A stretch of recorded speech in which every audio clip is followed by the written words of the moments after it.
Hi, this is Tapcat. Wow, it feels weird talking into a microphone again. I haven't done this in about 3 months.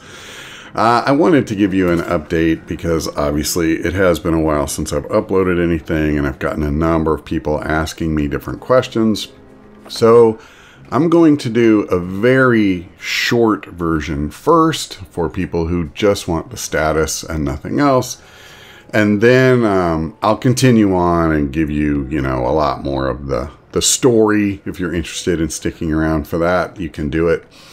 Okay, so let's try to answer the main questions. Is this channel dead?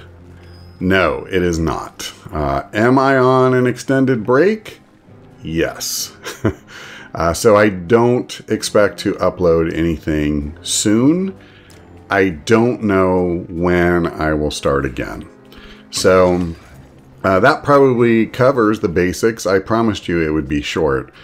So if that's all you wanted to know, yes, I will be back. No, I don't know when, but I don't expect it to be, anytime in the next month or so, certainly. So let me go back now for those of you who actually are interested in kind of knowing what's been going on and what I'm going to be doing. So Banner Saga 2 obviously was my last series, and I had recorded the final installment about 2 weeks before it went live, and at the time my intention was to just pretty much chill out and not record anything until a game called The Phantom Doctrine was released. That was one I had kept my eye on for a good while. And then in the meantime, since I had a little bit of a break in my schedule as far as needing to upload videos, I started playing the Dark Souls Remastered that had come out. Got about halfway through, and I enjoyed playing it, but I kind of realized that most of what I really enjoy in that game happens in the first half. It's kind of front-loaded for me, and a lot of the stuff later I just don't personally like as much. So it really put me in the mood to play Bloodborne. So I started playing a New Game Plus, a version of Bloodborne, and I got so into it I ended up finishing another whole campaign. I didn't expect that at all. I thought I would just, play a little bit and get my taste of it and move on. So that was a thing.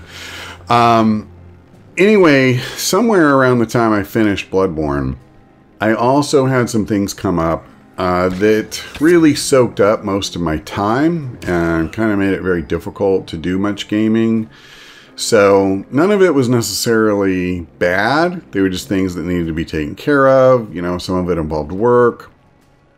Some of it was helping my mom with some stuff that she needed to take care of, and just stuff like that. So, it just that happens sometimes.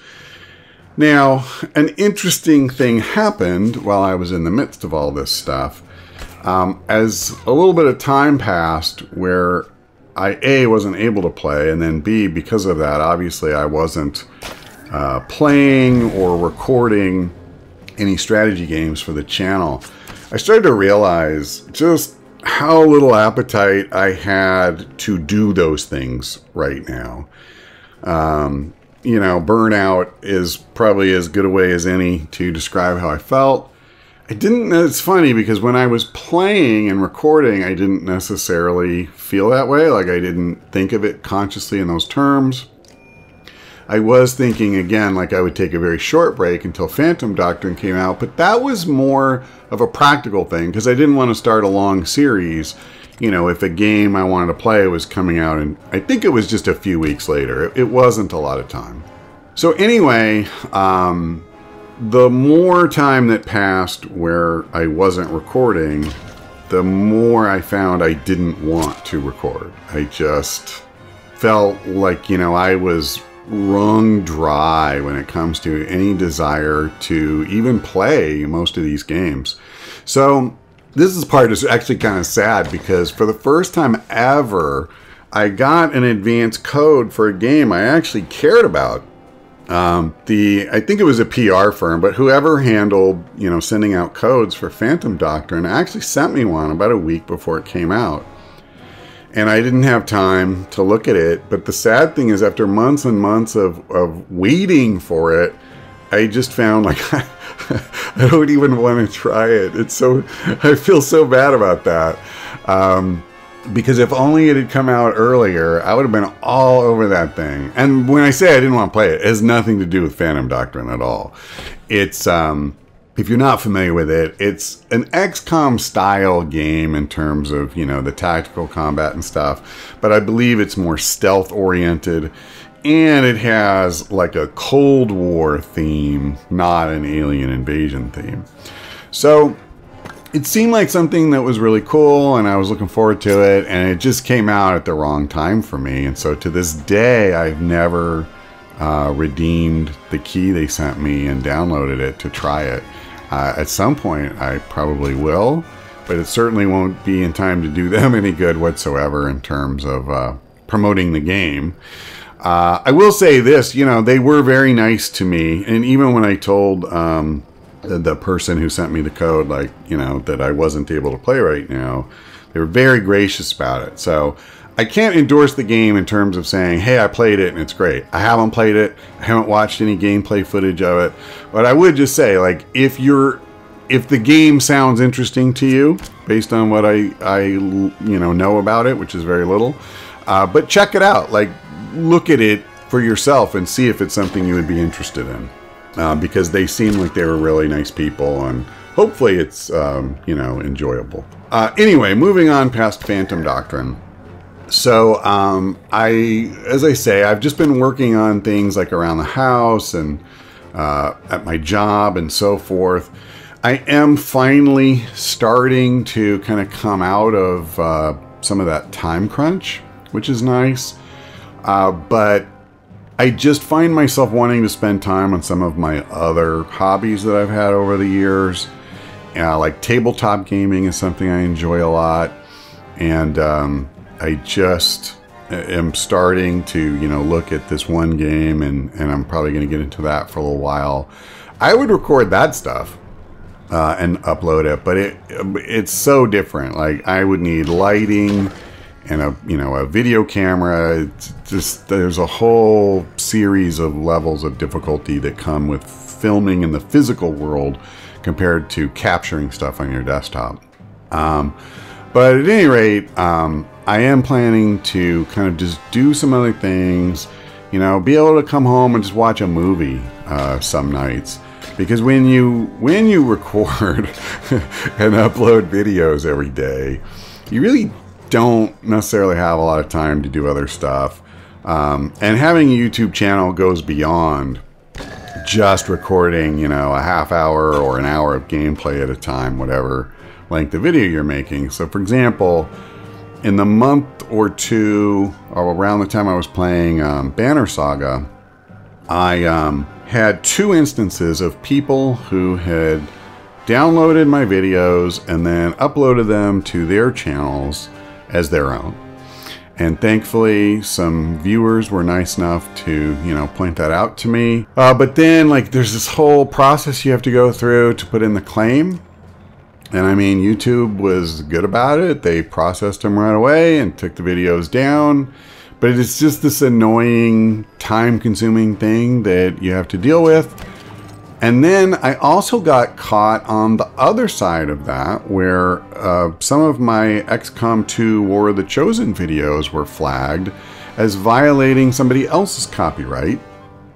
And specifically, it was a multi-channel network who, because some of the things on my screen were the same as things that were on the screen when one of their channels was playing XCOM 2, then that meant I was violating their copyright in their eyes. And so I had to write up this whole thing saying, no, I'm not violating your copyright because XCOM 2 does not belong to you. The fact that, one of your people recorded a series doesn't give them ownership of the game or its visual elements. Those rights belong to Firaxis and 2K, their publisher. And I put in a link to 2K's policy on this because they've made it very clear. They they are fine with you doing Let's Plays and monetizing the videos and all of that. And they make that available to everybody. So all of these cases were absolute slam dunks, but they were just all things that suck up your time and attention in like a really negative, non-fun way. These, I would say, are not things that, you know, if you're sitting at home thinking about like, man, wouldn't it be great to have your own YouTube channel? Sometimes, sometimes it is. And then sometimes there's other things that come up. Okay, so I realized I kind of skipped past something.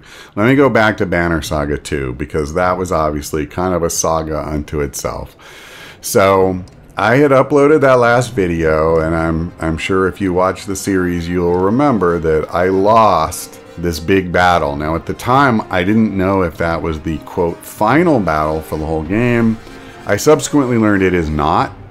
I did some research after I had finished recording, because I was like, am I just the only one who got their butts kicked like this? Because this just seems really, really hard.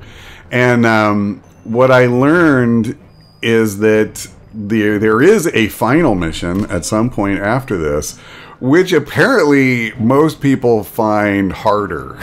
So that's, you know, like, that's great to know that if I ever wanted to go back to Banner Saga 2, I haven't even gotten to the hard part yet. It is interesting though, because I didn't really see that many people complaining about this fight that I just had fits with. But at any rate, that was my experience with it. And then when the video went live, I got a lot of comments from people, some of whom really encouraged me to keep playing, and some of whom I thought made some really good points, right? Like, I remember one person saying that, you know, like, you open every video with this little tagline about solving games one video at a time. You know, like, solve this. And I'm like, yeah, you know, that's fair. It is. I totally get where you're coming from with that. And so I did try again. I actually tried twice more. The first attempt went really badly. I tried, I think, changing at least 2 members of the party out. I tried some different tactics, and they were not better. Let's just say that. So that fight went south really quickly, which in a way I was grateful for, because I didn't have to get through, I didn't sink as much time into it. So then I tried again, and I just swapped out one character, and I'm sorry, I've forgotten the name. I should have looked it up before I started recording this. But there was one character in particular who throws axes. And a few people had told me, like, hey, listen, what you want to do is bring him in. And one person pointed out that, and I completely missed this when I was playing, the key to defeating that third phase of the fight is, what do they call her? The eyeless one or whatever it is. But the big boss, you have to kill her. You already defeated her, and she's lying on the ground. But nobody else on the battlefield matters. You just have to kill her.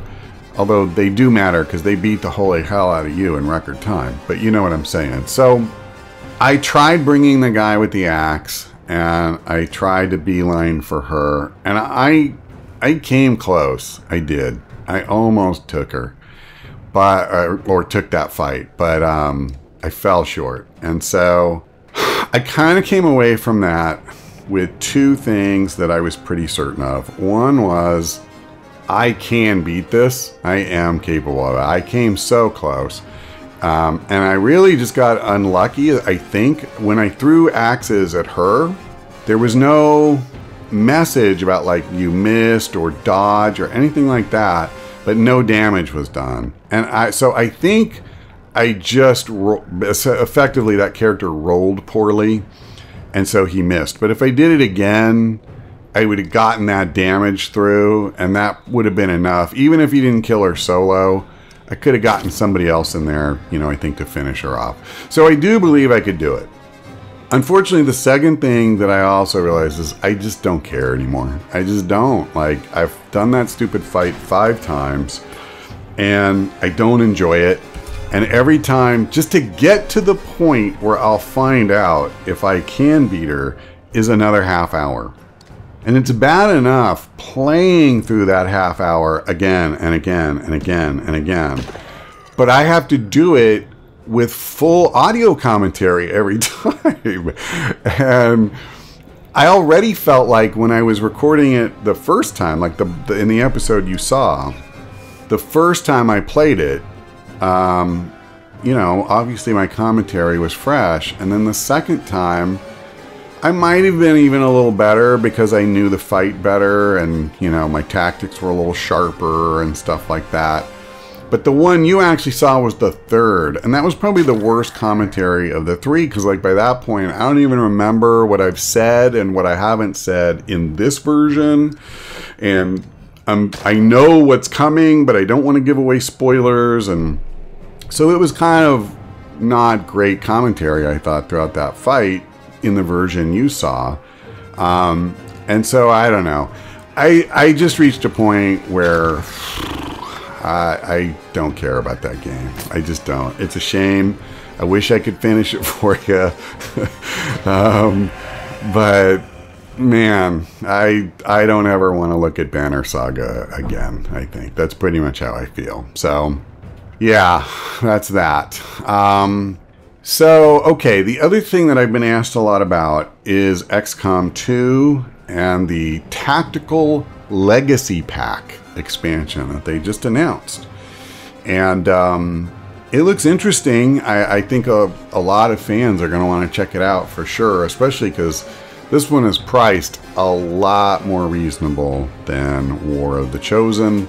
I know a lot of people choked on that. I actually have no idea how well War of the Chosen sold for them, but I at least am under the impression it's very popular among people who did buy it. So, am I going to play Tactical Legacy Pack? Will I come back and record a series on that? Well, I already said I'm not going to be coming back and recording gameplay videos anytime soon.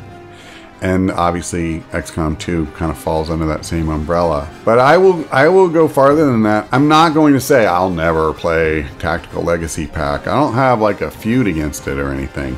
But here's the rub for me is it is an expansion to War of the Chosen specifically.